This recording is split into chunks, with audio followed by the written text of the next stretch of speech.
luego yo voy a colgar esta clase directamente por anuncios con el link del Drive. También les voy a transmitir estas slides, estas diapositivas que voy a compartir con ustedes, se las transmito, así que eso no se preocupen ni de estar tomando nota, ni hacer caps, ni nada. Yo ya se las transmito enseguida de la presentación. Y a medida que vaya desarrollando, vuelvo a repetir, hay una selección de los contenidos del módulo 3 y el módulo 4. Mi intención no es dar una clase puntual, sino tomar los ejes principales, temáticos que pueden resultar por allí de más difícil comprensión, y a medida que vaya avanzando, si les parece, y quieren ir evacuando alguna duda por el chat, lo van poniendo, yo voy leyendo y les voy respondiendo, o eventualmente, si les resulta más simple, por allí me dicen, prenden el micro y hacen la pregunta. No hay ningún inconveniente. Vamos a ir entonces empezando. Esta segunda parte, como les comentaba, está referida a la macroeconomía. Tiene una visión de básicamente lo que nosotros encontramos hoy en los titulares de los diferentes medios de comunicación respecto a lo que tiene que ver con la macro en sí. La teoría económica tiene dos ramas, la microeconomía y la macroeconomía. La microeconomía es lo que se vio en la primera parte, módulo 1, módulo 2, oferta, demanda, mercado, elasticidades, tipo de mercados, mercados competitivos, monopólicos, de lo que se ve en esta materia, mercado laboral, son contenidos de la rama microeconómica. Mientras que la segunda rama es la macro. ¿Qué es la macro? Básicamente es el estudio de las variables agregadas. Y se va a presentar para contextualizarlo y les quede claro algunos elementos que están vinculados con responder a ciertos interrogantes. Por ejemplo, ¿qué es lo que lleva a que haya disparidad en el ingreso o en la riqueza entre las diferentes naciones? ¿Qué produce que haya economías o que haya países que tienen una inflación más alta que otros? Estamos padeciendo en Argentina. ¿Por qué la producción y el empleo tienden a aumentar en algunos años mientras que en otros se contraen? La contracción de la actividad económica. ¿Qué rol le compete y qué puede hacer un gobierno para tratar de estimular la producción, la actividad económica, el empleo, el comercio exterior? ¿Cuáles son básicamente esas acciones o qué instrumentos de política tiene para tratar de lograr esos cometidos? Entonces, lo primero que tenemos que tener en cuenta es la principal variable, que es el PIB o PBI. Es lo mismo, Producto Bruto Interno o Producto Interno Bruto. En términos simples, ¿qué es el PIB o el Producto Bruto Interno? Es la suma de los bienes y servicios finales que se producen en una economía durante un periodo dado, que generalmente es en términos de un año, en las fronteras de un país. Eso es el Producto Bruto. Y se toma como una proxy de lo que es la riqueza que tiene un país. ¿Cuánto produce en bienes y servicios finales? Esto se va a cuantificar en la moneda de cada país, pero obviamente para las comparaciones internacionales se va a realizar su conversión en dólares. Entonces, ese PIB es la suma de los bienes y servicios finales, sin deducir las amortizaciones o los gastos de capital que se producen al interior de un país, en las fronteras de un país, en un periodo de tiempo, y generalmente es un año. ¿Quién calcula el Producto Bruto Interno? El INDEC, el Instituto Nacional de Estadísticas y Censos. ¿Qué pasa con las provincias? Las provincias calculan el PBG. El PBG es el Producto Bruto Geográfico, pero representa exactamente lo mismo, los bienes y servicios finales que se van a producir en una provincia, en el término de un año, fronteras adentro. Ese Producto Bruto Geográfico es calculado por las direcciones provinciales de estadísticas. Como todavía hay algunos atrasos en algunas provincias en calcular ese Producto Bruto Geográfico, hay que tener en cuenta que la suma del Producto Bruto Geográfico de las provincias no da el PBI a nivel nacional. Incluso hay algunas provincias rezagadas que todavía no hicieron el cambio de base. Esto es, a precios de qué año están midiendo, que ya vamos a hacer también una referencia a eso. Las cuentas nacionales en Argentina tienen base 2004 para calcular a valores constantes. Pero ya vamos a ir tocando también ese tema. ¿Cuál es la ecuación macroeconómica básica o qué es igual el PBI? Por eso esta partecita es importante. El Producto Bruto Interno va a ser igual a la suma de el consumo que el consumo privado, el consumo de las familias, la inversión, que está representado básicamente por el sector privado, el G, que representa el gasto público, gastos en bienes y servicios definidos por los diferentes niveles de gobierno, y las exportaciones netas, que este último término es lo que se conoce como balanza comercial. Y esas exportaciones netas son la diferencia entre las exportaciones y las importaciones.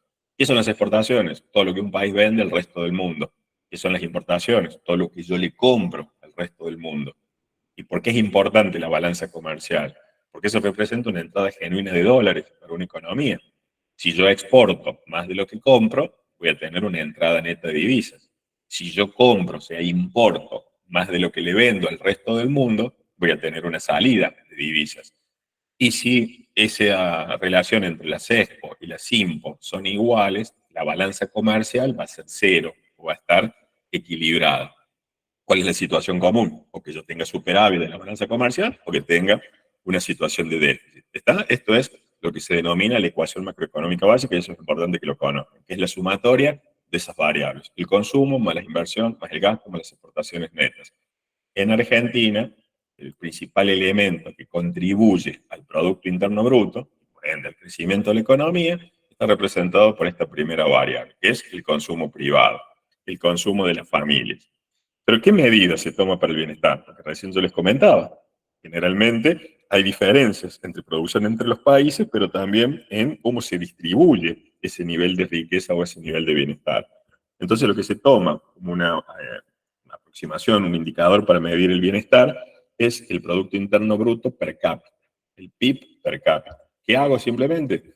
Divido el Producto Interno Bruto, interpretado en miles de millones de pesos o miles de millones de dólares, y lo divido sobre el número, la cantidad de habitantes. Entonces, ¿eso qué me está representando? ¿Qué partecita de esa riqueza le corresponde hipotéticamente a cada uno de los habitantes de ese país? Sin embargo, ¿qué es lo que sucede? Muchas veces ese indicador PBI per cápita se va a encontrar distorsionado y no resulta una buena aproximación. ¿Por qué?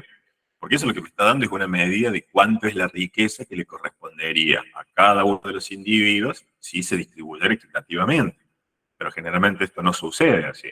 Puede que haya sectores que se apropian de un mayor porcentaje de esa riqueza, y eso lo que puede hablar es de una concentración del ingreso.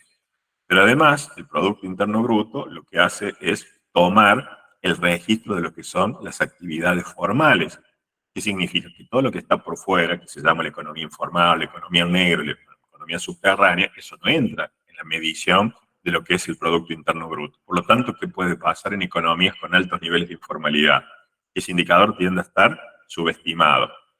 Tampoco tiene en consideración problemas del medio ambiente, es decir, qué recursos son los que yo utilizo, si trabajo con algún tipo de industria contaminante, eso no está contemplado, el daño que se puede desarrollar a lo que es la calidad del medio ambiente, y tener una consideración que muchas veces para las personas que habitan en ese país, una mayor cantidad de bienes materiales no necesariamente va de la mano de tener un mayor grado de felicidad. Por eso hay una rama también de la economía, que por allí lo pueden haber leído en algún titular, en algún comentario, la economía de la felicidad. Esto es crear un índice y medir cuán felices son los habitantes de diferentes países, tomando otro tipo de indicadores y que no estén vinculados necesariamente con la riqueza o con cuantificar un valor en pesos o en dólares de esos bienes y servicios que produce la economía. Y el último punto, el apartado que dice aquí al final, es que no tiene en cuenta la distribución del ingreso. Esto es lo que yo les hacía referencia. Hay países que tienen una distribución del ingreso muy concentrada, ya vamos a ver qué significa eso, mientras que hay otros países que tienen una distribución de carácter más equitativa. Si ustedes han tenido la posibilidad de viajar, vamos a países limítrofes. En el caso de Chile o en el mismo caso de Brasil, pueden observar que hay sociedades muy fragmentadas en cuanto a ingresos, que significa sectores con altos ingresos y otros que se encuentran sumidos en la extrema pobreza. Mientras que hay algunas otras economías donde esa distribución tiende a ser más equitativa por la presencia de una clase media que podemos denominar. Sin embargo, no hay una distribución perfectamente equitativa en función de que los individuos tenemos diferentes habilidades, diferentes capacidades, diferentes niveles educativos, y eso ¿qué implica? Que nuestra capacidad de obtener ingresos también va a estar condicionado por estos factores. Entonces, muchas veces, si bien el PIB, el bienestar, es una medida, una proxy que se utiliza mucho para realizar comparaciones internacionales, tiene estas falencias en cuanto a lo que es el Producto Bruto Interno y la medición en términos de bienestar representado por el PBI per cápita. ¿Qué otro elemento es importante también conocer del módulo 3? La inflación. Primero entender qué es la inflación y después ver cómo se calcula, cómo se obtiene de una manera sintética. ¿Qué tengo que entender? Primero, que la inflación es un aumento, y yo les voy a explicar estas dos palabras, generalizado y sostenido. ¿En qué? En el nivel general de precios de una economía. Ese aumento se expresa en términos porcentuales todos los meses de Argentina por el INDEC, Instituto Nacional de Estadísticas y Censos. Hay algunas provincias, como el caso de Córdoba, Santa Fe, San Luis, el mismo Cava, que calculan su propio índice de inflación a nivel provincial. Y eso lo hacen las direcciones provinciales de estadísticas. Pero les decía que hay dos términos que tengo que entender. Que para que sea inflación tiene que haber un aumento generalizado y sostenido. ¿Y qué significa esto? Y si tiene que ser generalizado, tiene que involucrar a la mayoría de los precios de una economía. Esto es, que hay una gran cantidad de precios que suben. Si solamente suben a algunos otros artículos y lo hacen por una única vez, no estoy en presencia de inflación. Por eso que también tiene que ser sostenido. Ese aumento de precios tiene que ser persistente, tiene que mantenerse, por ejemplo, todos los meses. Si yo partiera de una situación de estabilidad y los precios subieran 2, un 3, un 5%, y luego se mantuvieran de carácter estables, porque subieron por única vez, ese fenómeno es la suba de precios y no es inflación. Por eso tiene que ser una suba generalizada, que involucra la mayoría de precios de una economía, ¿sí? Una gran cantidad de esos bienes suben, vamos a ver, repito, cómo se calcula a partir de una canasta, y que ese aumento tiene que mantenerse en el tiempo, tiene que ser persistente y mantenerse todos los meses. Entonces, ecuación macroeconómica básica: PIB, consumo más inversión más gasto, más exportaciones netas, que es la balanza comercial. El PIB en términos de bienestar, que es el Producto Bruto Interno per cápita, PBI dividido el número de habitantes. Lo que tengo que tener en cuenta es cuáles son los problemas que tiene este indicador, y acá pasamos al concepto de inflación. Definimos lo que es inflación y la pregunta es, bueno, ¿pero qué se considera un país o una economía con una inflación baja, con una inflación media o considero con una inflación alta y lo que sea hiperinflación? Estos datos son parámetros a nivel mundial. Lo que hay que tener en cuenta es que actualmente en la mayoría de los países del mundo, no solamente las economías desarrolladas, sino si miramos un poquitito a los vecinos, no hay problemas de inflación. Por eso se considera que un nivel bajo es cuando una economía tiene una inflación hasta el 5% anual. Anual. ¿Qué significa? Ese 5 lo divido en 12 y me va a dar cuánto es aproximadamente el nivel de inflación mensual que puedo llegar a tener. Entonces, un nivel de inflación baja es una economía que tiene hasta el 5% anual. ¿Cuándo se considera que un país tiene una inflación moderada? Generalmente entre el 5 y el 10%. Si ya excede el 10%, comienza a tener una inflación de dos dígitos, eso ya se considera una inflación alta. Piensen que actualmente Argentina tiene ya alrededor del 120% de inflación anual. Tuvimos el último mes, el último dato, que es el mes de julio, el 6,5% mensual. Y ahora habrá que esperar en los próximos días, cuando se conozca el dato de la inflación del mes de agosto, cuál es el impacto que se espera a partir de la devaluación. Y se estima que va a ser una inflación de dos dígitos, de acuerdo a las consultoras privadas. Entonces, fíjense que Argentina se englobaría en un país con inflación alta. Pero si miramos, vuelvo a repetir, Estados Unidos, Europa, tienen inflación de un dígito. Ellos les empezó a preocupar cuando, a raíz del conflicto entre Rusia y Ucrania y lo que había pasado posterior a la pandemia, los precios tanto de los commodities, recuerden que los commodities son los productos primarios, que no tienen valor agregado, los commodities y los productos de la energía, como consecuencia de la suba del petróleo, produjeron un impacto sobre la tasa de inflación de esos países. Para que ustedes tengan una dimensión, Estados Unidos estaba acostumbrado a convivir durante los últimos 40, 50 años con tasa de inflación promedio del orden del 3,5% anual, como consecuencia de los acontecimientos de la guerra entre Rusia y Ucrania. La inflación se llegó a disparar prácticamente hasta el 10%. Una situación similar le tocó vivir a la Unión Europea anual, y eso para ellos ya era una situación preocupante. Eso también afectó a los países vecinos. Pero hoy Chile, Uruguay, Brasil, Colombia, Perú, Paraguay, nuestros vecinos, tienen inflaciones bajas, tienen inflación de un dígito, no tienen los problemas que tiene Argentina y que tiene Venezuela, que son de los países de más alta inflación. Argentina hoy está en el ranking, en el grupo, entre los 4 países que tienen más alta inflación a nivel mundial, lamentablemente. Podemos ver un poquitito, si quieren, cuáles son las causas que producen esa inflación. Entonces, aumento generalizado, aumento sostenido de precios, se tienen que verificar estas 2 condiciones para que haya inflación y estos parámetros simplemente para indicarles cuando un país tiene una inflación alta. Me salté un poquitito y no hablé de la hiperinflación. El proceso de hiperinflación hace referencia a cuando hay un aumento agudo. ¿Qué significa que sea agudo? Que los precios aumentan todos los días o aumentan por horas. Eso fue lo que vivió Argentina en el año 89. Produjo la salida del gobierno anticipada de Raúl Alfonsín y la asunción de Carlos Menem como el presidente en julio del 89. Ese proceso agudo de llegar a más del 3.500, 3.600% anual es un proceso de hiperinflación. Muchos de ustedes probablemente son muy jovencitos, pero consultando por allí con sus padres, aquellos que tienen la posibilidad también con sus abuelos, pueden comentarle que un proceso hiperinflacionario lo que va produciendo es ya la pérdida de referencia de precios en la economía. Es como si yo fuera a comprar un café y tengo que pagar 500 pesos y voy a la tarde a comprar ese mismo café y ya sale 600, y voy al otro día y sale 700, y esa escala de precios se va dando en forma secuencial. Mariela me dice, yo recuerdo esa época, cuando entraba al súper el precio era uno y cuando pasabas por caja, exactamente, y en ese momento, Mariela, no existían muchos de los precios digitales, por eso viene de ahí las remarcadoras.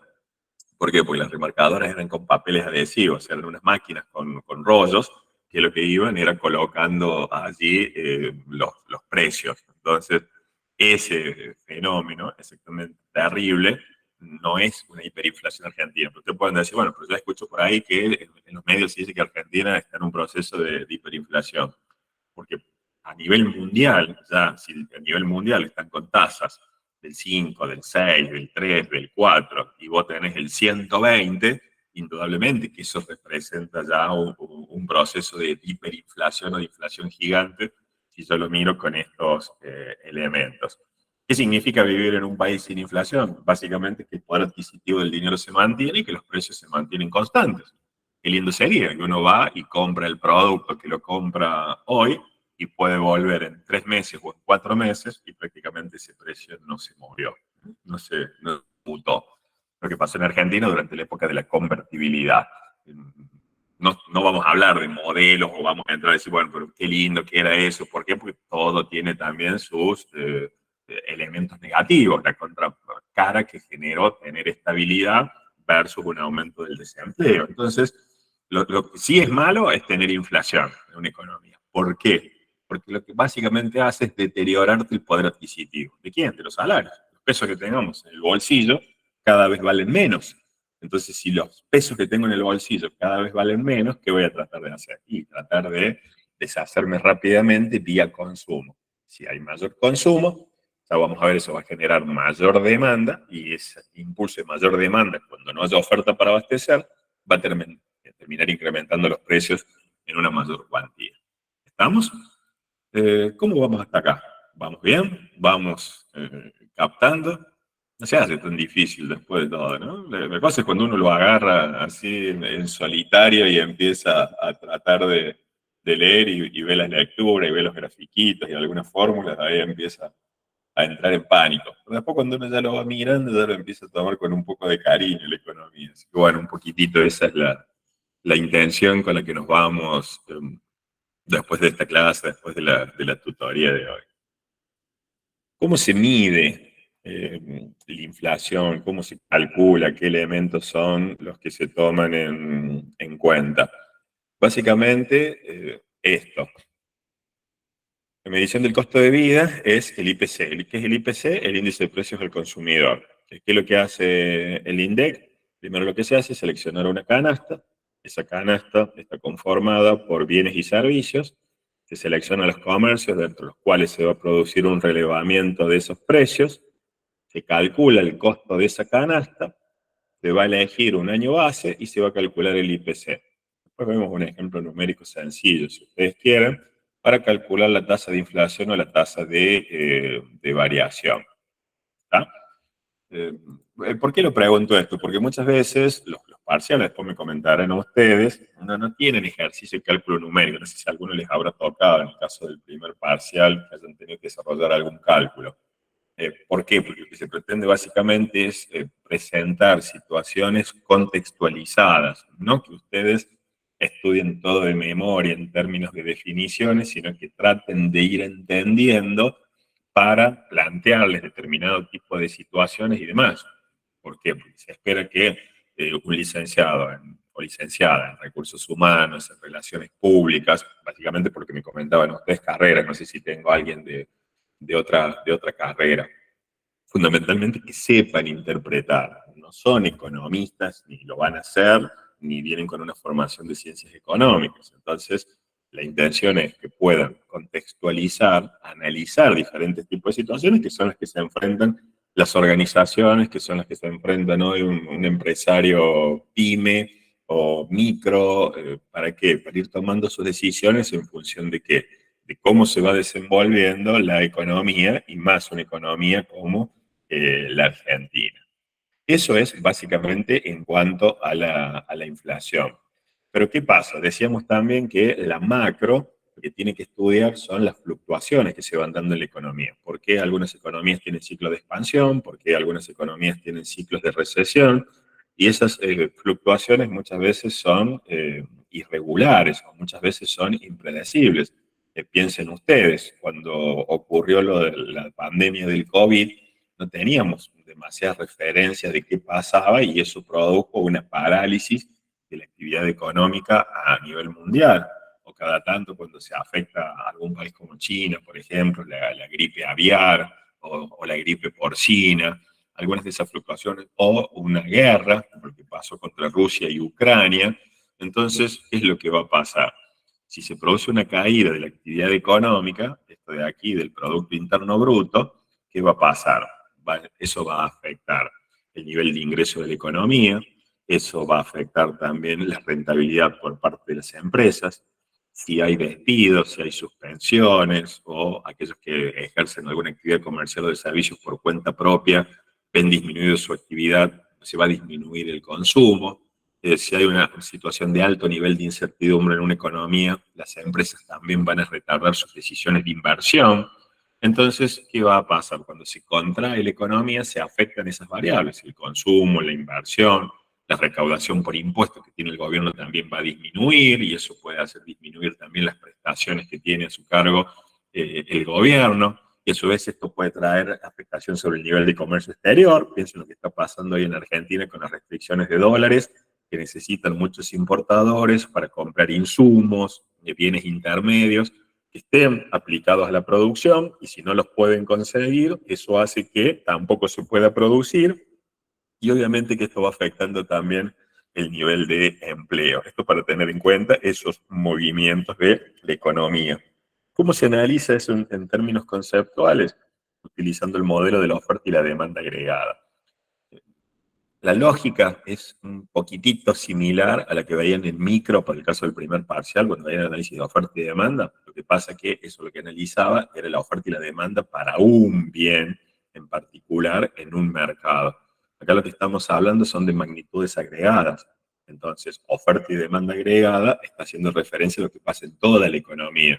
Sin embargo, en los ejes sigo midiendo el nivel de precios, pero no el precio de un producto, sino el nivel de precios de la economía, todos los bienes y los servicios, y el nivel de producción que va a estar representado por el Producto Interno Bruto, en el caso de una economía.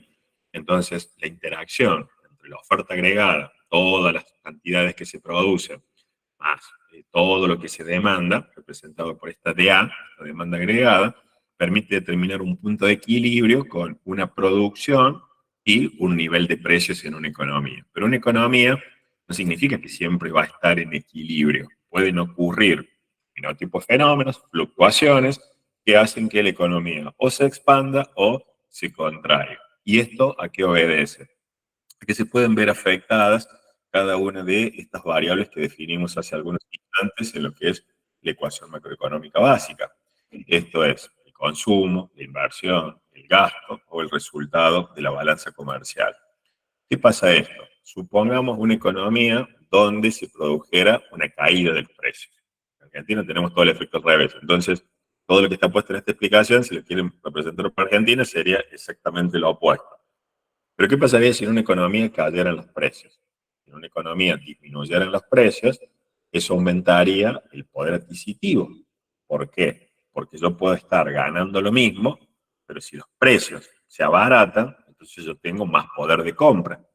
Y eso, en una familia, en un privado, ¿cómo se vería? Con un incremento en el nivel de consumo. Y eso generaría una mayor demanda. Y en términos de las empresas, ¿qué pasaría? Si disminuyen los precios y aumenta el poder adquisitivo, ¿qué pasaría? Las familias podrían generar algún excedente que bajo la forma de ahorro iría al sector financiero y el sector financiero tendría más capacidad prestable. Y si el sector financiero tiene más capacidad prestable, la tasa de interés sería más baja. Entonces, el costo del crédito, por ejemplo, para invertir, para comprar maquinaria, para renovar tecnología, eso permitiría aumentar la inversión y eso también produciría un aumento de la demanda agregada. Si los precios también cayeran y cae la tasa de interés, lo que veíamos acá, eso produciría que los capitales no se sentirían tentados de estar en una economía con una tasa de interés muy baja y tenderían a salir, a buscar otras oportunidades. La moneda local se deprecia, ¿sí? Y esa depreciación puede generar un efecto de aumentar las exportaciones, ¿sí? ¿Por qué? Porque si la moneda se deprecia, ¿qué significa básicamente? En una estructura de peso por dólar. Cuando hay una depreciación o una devaluación, yo necesito más pesos para comprar el mismo dólar. Entonces, ¿a quién beneficia? Al que exporta. Porque por cada dólar que vende el resto del mundo, cuando lo cambie en el Banco Central, ¿qué va a hacer? Va a recibir más pesos que antes. Pero ¿a quién perjudica? Al que importa. Porque el que importa tiene que juntar pesos para comprar los dólares. Y si ahora necesito más pesos para comprar el mismo dólar, eso significa que tengo yo un incentivo a exportar más y a importar menos. Y esos son los efectos que se van dando sobre cada uno de estos componentes que yo tengo de la demanda agregada. Entonces, esa función de demanda agregada, ¿cuándo se va a desplazar hacia la derecha? Vuelvan a pensar, vuelvo a llevarlos al primer parcial, a micro. Recuerden que la demanda también puede tener movimiento, a la derecha o a la izquierda. Cuando se expande a la derecha, cuando se contrae hacia la izquierda. La izquierda es acá, hacia adentro. ¿Qué puede pasar para que la demanda se desplace hacia la derecha? Básicamente, ¿qué dijimos? Que haya una variación en el consumo, que aumente el consumo, que aumente la inversión, que aumente el gasto del gobierno, que crezcan las exportaciones, todo eso lo que va a producir es un aumento de la demanda agregada, y para que quede como regla mnemotécnica. ¿Y cuándo va a haber un desplazamiento hacia adentro? Cuando pase todo lo contrario, cuando baje el consumo, cuando baje la inversión, cuando baje el gasto, cuando caigan las exportaciones. Siempre que aumenten estas variables que tenemos acá, incluidas las exportaciones, la demanda agregada a la derecha. Siempre que se produzca una caída de estas variables, la demanda agregada hacia la izquierda, hacia adentro. ¿Y la oferta agregada qué va a pasar? Y la oferta agregada es positiva. Recuerden esto porque hay una relación directa entre el precio y entre la cantidad. Pero ¿qué tengo que tener en cuenta básicamente? Que los efectos son distintos según sea el corto y el largo plazo. Porque en el corto plazo, la oferta agregada tiene esta relación positiva entre el precio y la cantidad. ¿Vamos? Esta relación se da. Pero en el largo plazo, la oferta agregada la van a ver representada en las lecturas, en la bibliografía, de esta forma. Y esto les dice que es una función inelástica. ¿Recuerdan cuando era inelástica? Cuando las cantidades son insensibles a los cambios en el precio. ¿Qué significa? Los precios pueden aumentar o pueden disminuir, pero la oferta agregada no se mueve. Que sea inelástica significa que tiene poca sensibilidad al cambio en los precios. Si es perfectamente o completamente inelástica, ¿qué significa? Que las reacciones de la producción ante los cambios en el precio son nulos. ¿Y por qué? Porque en el largo plazo, para que aumente la oferta agregada, o sea, para que una economía y un país pueda producir más, ¿qué es lo que tiene que pasar? O tiene que aumentar la dotación de factores productivos. ¿Cuáles son los factores productivos? Los recursos naturales, pero básicamente nosotros trabajamos con el capital y con la mano de obra. ¿Qué tiene que pasar con esos factores? Tienen que crecer, tiene que aumentar la oferta de factores productivos o tiene que haber una mejora en la tecnología. ¿Esto para qué? Para que la economía crezca en el largo plazo. No depende de los precios, sino que va a depender de los factores productivos y básicamente del progreso de carácter tecnológico.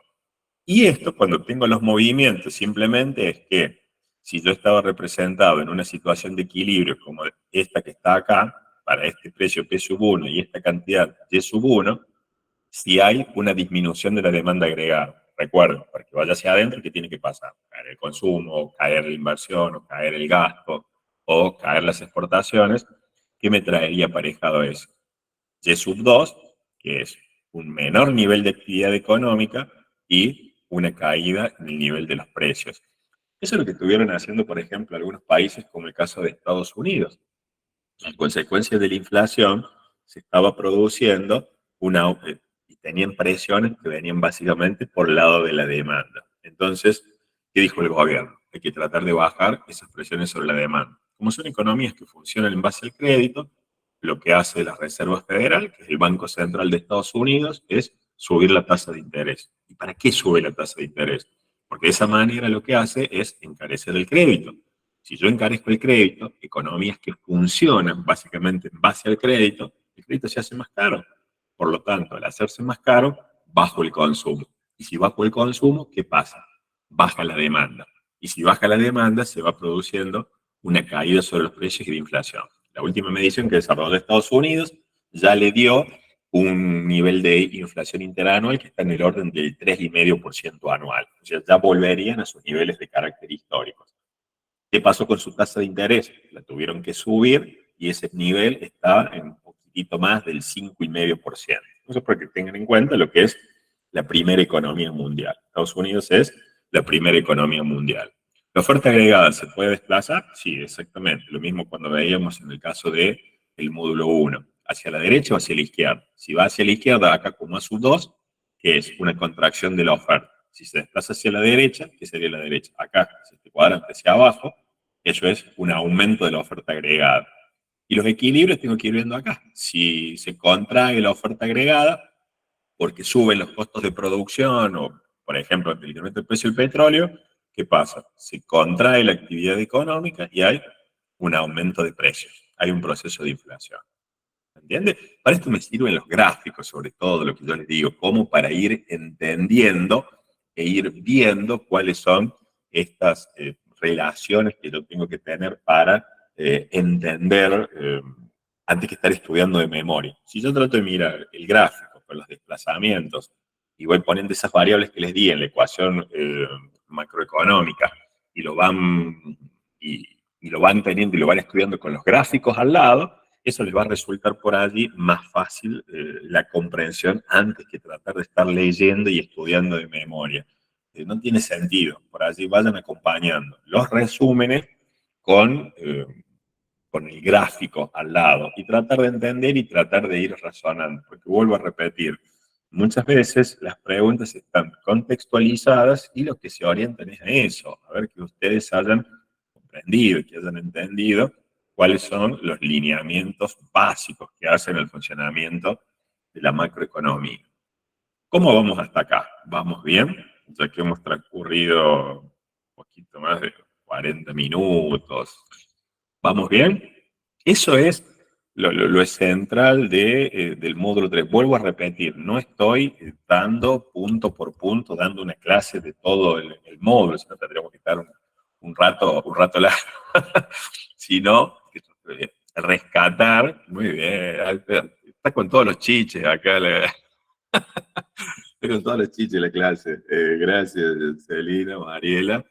Básicamente, vuelvo a repetir, es que tengan lo que es el Producto Bruto Interno, es el Producto Bruto Interno, obviamente, no es que pueden estudiar cuál es la definición de la macroeconomía o cuáles son las preguntas de la macroeconomía. No, contextualicen y pongan foco de estudiar mucho con mapas conceptuales, de las relaciones que se van dando entre las variables, antes de ir de memorizando, donde eso no carece de sentido.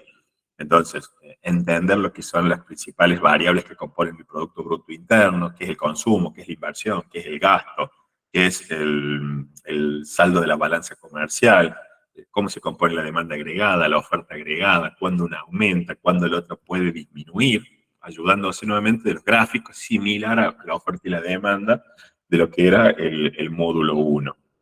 La definición de inflación, qué distorsión genera la inflación, que ahora lo trabajamos también un poquitito más en el módulo 4, porque en el módulo 4 lo que se hace referencia básicamente es el comportamiento del sector financiero, lo que es el dinero, cuál es el rol que juega el dinero en una economía, es básicamente los contenidos de la unidad número 4. La unidad número 4 lo que hace referencia es al dinero.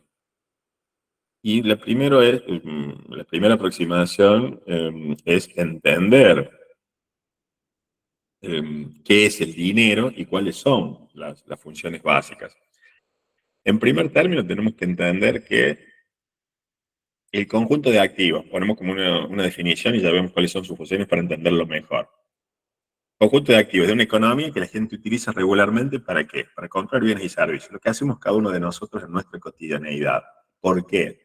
Porque el dinero lo que tiene que actuar es como medio de cambio, como unidad de cambio y como depósito, como medio de cambio. ¿Qué significa? Que yo lo tengo que utilizar para las transacciones. Si yo quiero comprar y vender, ya no es la época del trueque, de utilizar los metales preciosos, sino que lo que hago es utilizar el dinero. De lo segundo, como unidad de cambio es, ahí lo corrigen, es unidad de medida. El dinero como unidad de medida, unidad de cuenta. Ese unidad de medida, unidad de cuenta, básicamente que es lo que me posibilita a mí registrar, el sistema que utiliza la contabilidad, la registración de los precios, de las deudas, de los créditos, lo hago en moneda, en dinero. Y la tercera función que tiene el dinero es actuar como depósito de valor. ¿Qué significa esto de transferir poder de compra del presente al futuro? Ahorrar. Que vos tengas la posibilidad de optes por no consumir ahora, yo lo ahorro. Por eso van a encontrar en las lecturas que se habla de yo cuando estoy ahorrando, ¿qué hago? Difiero el consumo para consumir menos ahora y consumir más en el futuro. Consumo intertemporal.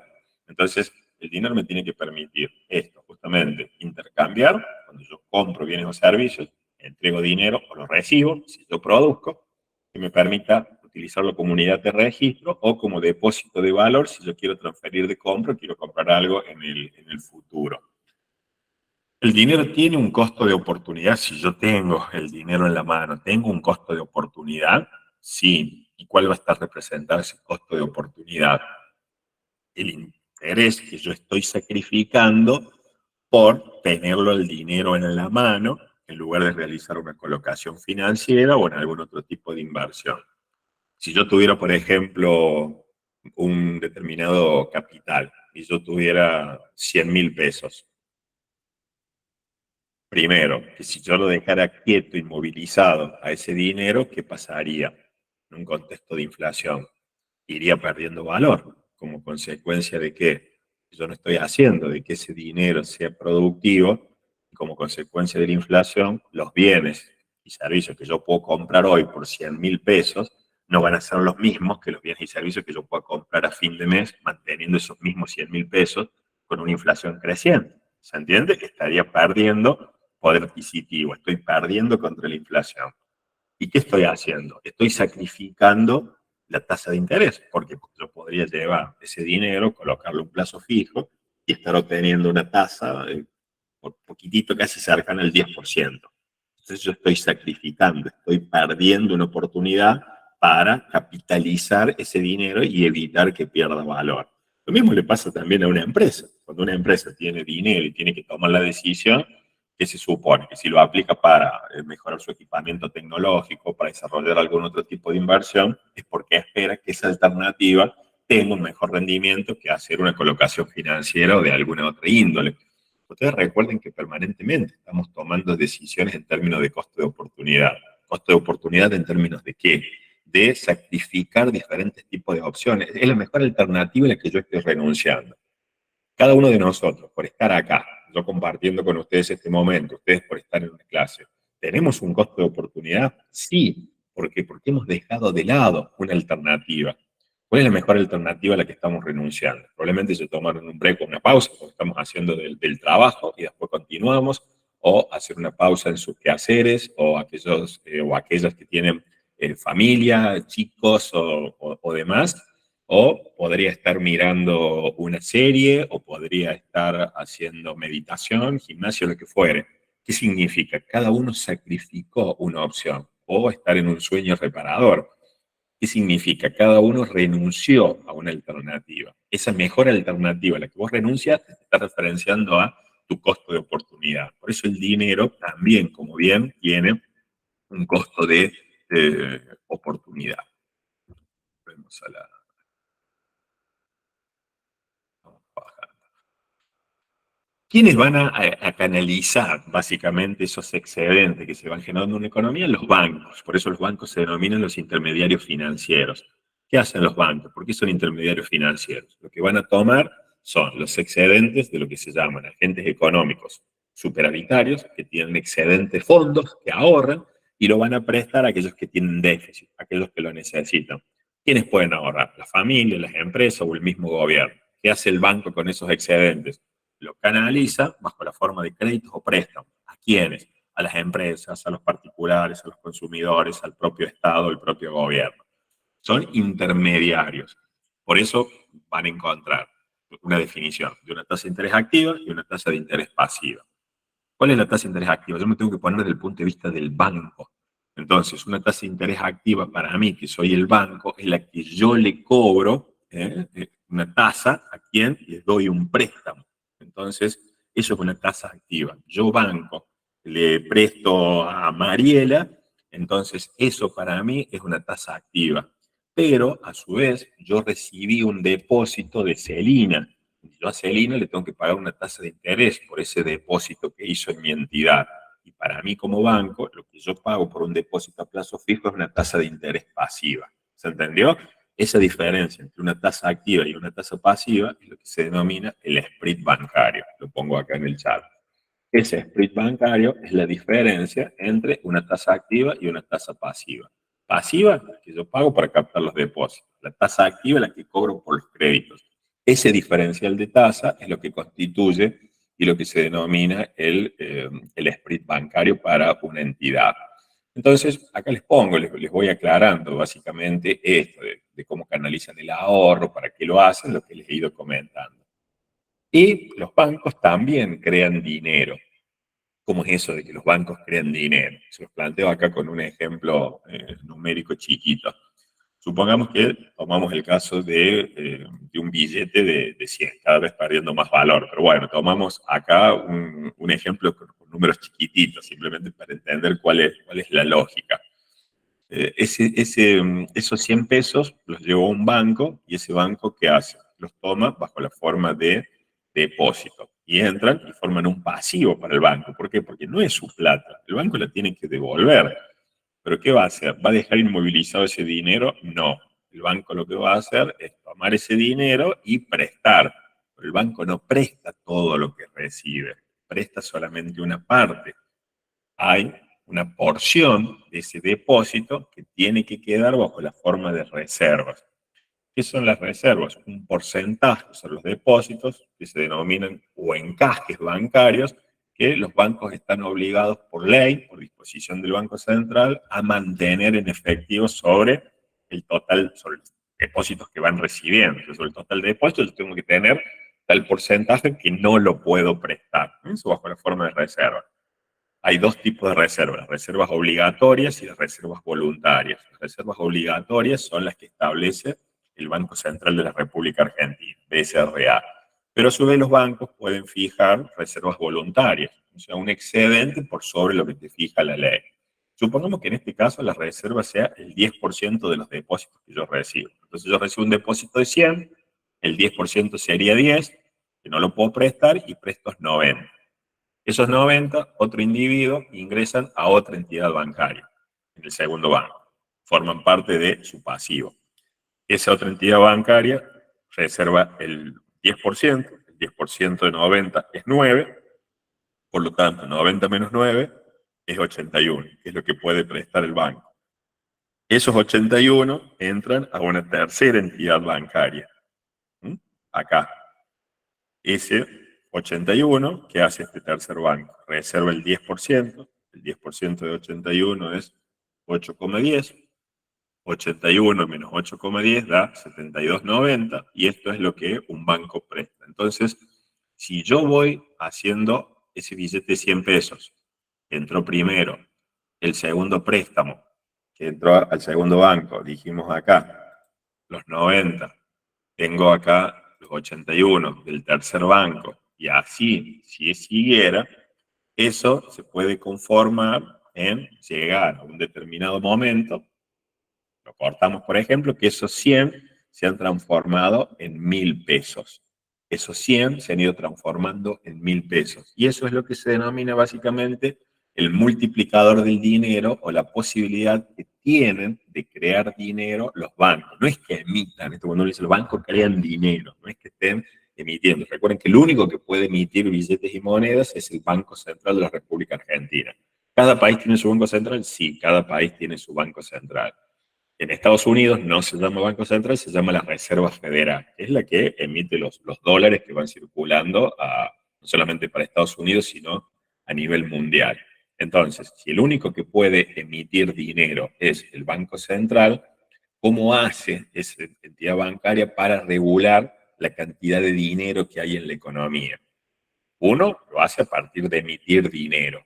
¿Emitir dinero para qué? Para las transacciones cotidianas que nosotros hacemos, o puede emitir dinero en una mayor proporción para financiar los gastos del Estado. Cuando ustedes escuchan hablar, el Estado empieza a hacer funcionar la maquinita, la emisión monetaria sin respaldo. ¿Qué significa? Esa mayor emisión no está generada como consecuencia de que hay mayor actividad económica y yo necesito más billetes porque la economía crece. No, utilizo dinero para financiar los gastos del Estado. ¿Qué significa? Que gasta más de lo que recauda y necesita cubrir esa brecha con emisión monetaria. ¿La emisión monetaria genera inflación? Sí, genera inflación. ¿Por qué? Porque ese dinero que va en circulación favorece fundamentalmente el consumo. ¿Y qué dijimos? El consumo es uno de los componentes de la demanda agregada. Cuando la demanda agregada crece y la oferta no puede responder todo lo que la economía necesita consumir, ¿qué es lo que va generando? Una mayor presión sobre los precios y eso va generando inflación. ¿La emisión monetaria es lo único que genera inflación? No, también hay lo que se llama concentraciones de mercado. ¿Qué significa? Hay sectores de la economía que son o monopolios u oligopolios, sectores concentrados que son formadores de precios y eso también puede contribuir a que haya inflación en una economía. Si bien la inflación es multicausal, hay más de un elemento que la puede producir, la emisión monetaria es uno de los principales causantes, sobre todo en el caso de Argentina. Los encajes legales son estos coeficientes reservas que recién les explicaba que fija el Banco Central para cada entidad bancaria. Entonces, si yo quiero que los bancos presten menos, ¿qué es lo que voy a hacer? Les voy a subir los encajes. ¿Qué significa? Aumentar la exigencia del dinero que tienen que tener reservado, que no pueden prestar. Si yo quiero que haya menos circular. Si quiero que haya más circulante, ¿qué voy a hacer? Lo contrario, bajo los encajes o los coeficientes de reservas para que los bancos puedan tener una mayor capacidad prestable.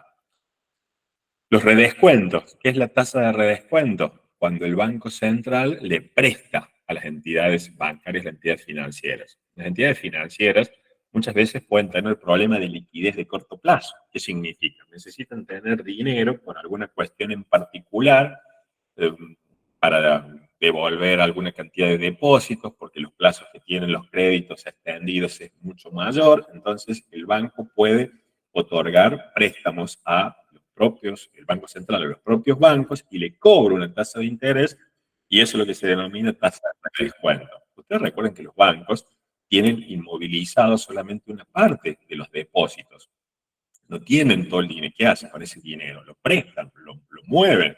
Entonces, si hubiera una corrida, que significa que todos los depositantes quieren ir y sacar ese dinero de golpe, los bancos, por más que recurran a veces a su casa matriz, no tienen toda la posibilidad de devolverlo en forma inmediata, ¿sí? O cuando pasó todo esto con el dólar, de que muchos depositantes se asustaban porque iban a la casa donde tenían sus depósitos y el banco les decía que no podía devolvérselo ahora, que fueran a los 2 días o los 3 días.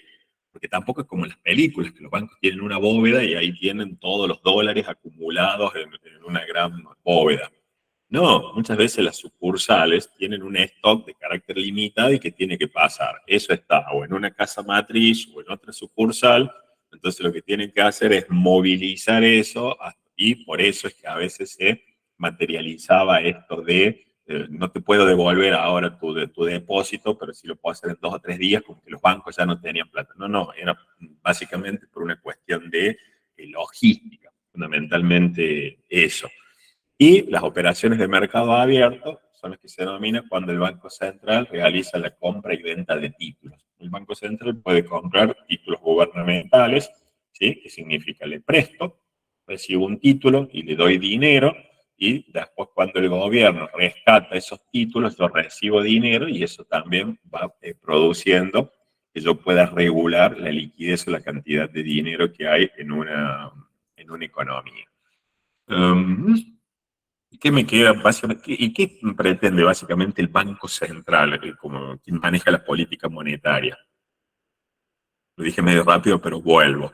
La política monetaria la maneja el Banco Central, regulando la cantidad de dinero y básicamente trabajando sobre la tasa de interés. ¿Qué pretende básicamente la política monetaria en un país? Mantener la estabilidad de precios, esto es, evitar emisión descontrolada para que eso vaya generando una presión sobre la demanda y genere una presión sobre los precios. Y por otro lado, también la estabilidad cambiaria, todo lo que nosotros no tenemos actualmente, por ejemplo, ¿sí?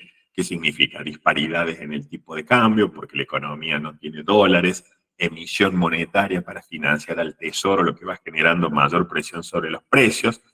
Entonces, regulando la liquidez y logrando tener una estabilidad cambiaria entre los dólares que entran, fundamentalmente por el comercio exterior, que yo recibo dólares y tengo que dar billetes a cambio, y eso forma parte de las reservas, son los objetivos básicos que persigue una política monetaria.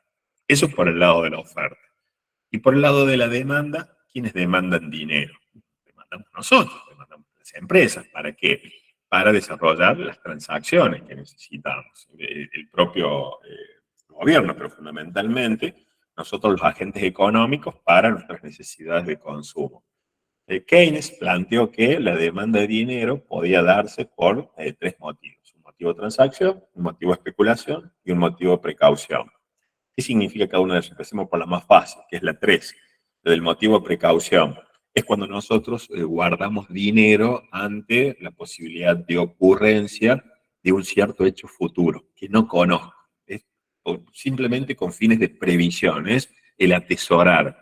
Guardo dinero, ¿sí? Demando dinero, pero para guardarlo porque puede acontecer algún hecho futuro, y obviamente que eso por qué variable se va a encontrar condicionado. Y por la edad de la persona, por la ocupación que tenga, por las expectativas respecto al futuro, por experiencias pasadas, va a hacer que uno tenga esa tendencia a acumular una mayor o una menor cantidad de dinero con motivo de precaución. La número 2 es por el motivo de especulación financiera, que está vinculada con la tasa de interés. Y acá dice la tasa de interés pasiva. Recuerden que la tasa de interés pasiva es la que el banco le paga a un depositante, a un ahorrista. ¿Y esto qué significa? Que si la tasa de interés aumenta, yo me voy a sentir tentado a llevar esa plata al sistema financiero. ¿Por qué? Porque la tasa de interés aumenta, por lo tanto voy a demandar menos dinero. Pero por el contrario, si la tasa de interés baja, a mí me es más atractivo aumentar la demanda de dinero y destinarlo al consumo o a alguna otra actividad. Por eso se llama especulación, porque yo miro de acuerdo a si la tasa de interés como depositante, como ahorrista, si la tasa de interés sube o si la tasa de interés baja. Por eso cuando ustedes escuchan, el gobierno quiere que los pesos se queden quietos y que no haya mayor presión, por ejemplo, sobre el dólar. Hay que subir la tasa de interés. Suben la tasa de los depósitos a plazo fijo. ¿Para qué? Para hacer más atractivo, yo deje esa plata quietita y no la destine al consumo, no la destine a la compra de dólares. ¿Me van siguiendo? ¿Se va entendiendo? Pero ¿qué es lo que puede suceder?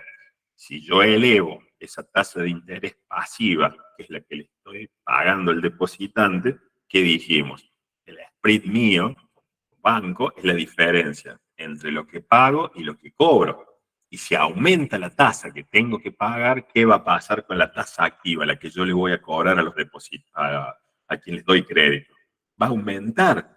Entonces, por un lado, aumento la tasa para beneficiar al ahorrista, pero voy a tener que aumentar o penalizar la que cobro por los créditos. Entonces, ¿qué termino afectando? El crédito o para consumo o el crédito de inversión en una empresa, y eso puede disminuir la actividad económica. Por eso te van a escuchar hablar. Se sube la tasa de interés para enfriar la economía. Y esto simplemente lo que está puesto acá es la nomenclatura de representar el ingreso con la letra Y o una proxy del Producto Bruto Interno y la tasa de interés con la letra I.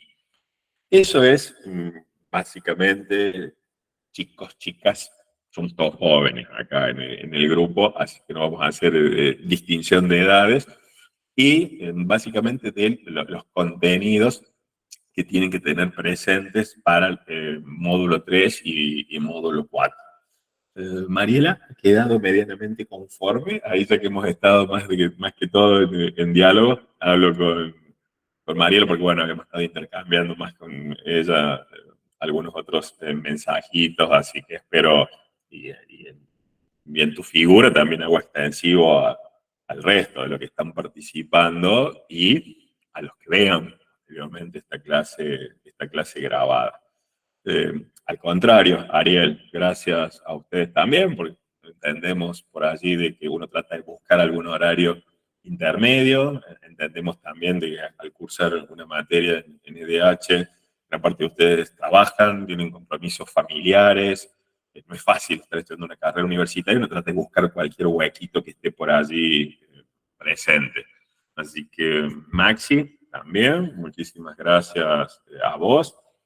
No obstante, más allá de esto, recuerden que a medida que vayan estudiando, si se va generando algún tipo de duda, algún tipo de interrogante sobre alguna cuestión en particular, utilicen la mensajería. Sí, sí, Ariel, esto se está grabando. Yo ya pongo acá para cortar la grabación, así que después ya dentro de unos minutos, ya cuando se termine de procesar, les pongo ahí en anuncios el link del Drive. Sí, sí, sí. Y ya termino, corto, Celi, la grabación ahí con ustedes acá y ya me conecto ahí por el Canvas y ya les paso. Si no les llegó, yo corto y en 5 minutos ya les tiene que llegar. Si no reciben ese material, me mandan un mensajito, profe, no me llegaron las diapos y demás, porque yo selecciono ahí la cátedra y va a todos por igual. Mica, también a vos, al resto, muchas gracias. Manden mensajitos por Canvas, ya saben, no molesta. Los mensajitos los pueden mandar a la hora que ustedes conectan, a la hora que estudian, no hay ningún tipo de inconveniente. Si hay alguna cuestión que no se entendió, porque bueno, ahora como que por ahí puede quedar claro para dónde van orientando el estudio, pero al momento que vos vas a rendir el parcial es donde comienzan a surgir algunas dudas. A los profes generalmente los recibimos en el mail, o en el caso particular mío por el celu, así que yo por ahí contesto rápido porque inmediatamente veo que entra algún mensaje, si se puede contestar allí, lo hago. Si demoro por ahí en alguna cuestión particular, les adelanto que tengo que consultar, que tengo que preguntar, como esto que me decían, alguna clase del módulo 1, los que tienen que ir a algún recuperatorio o algún integrador, así que eso lo voy viendo. Patri, Violet, también, muchísimas gracias a ustedes.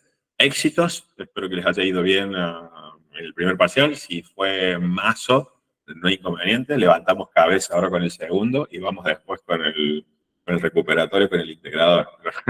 Hay que apuntar las fichas siempre a la promoción. Vamos a poner acá para cortar la grabación.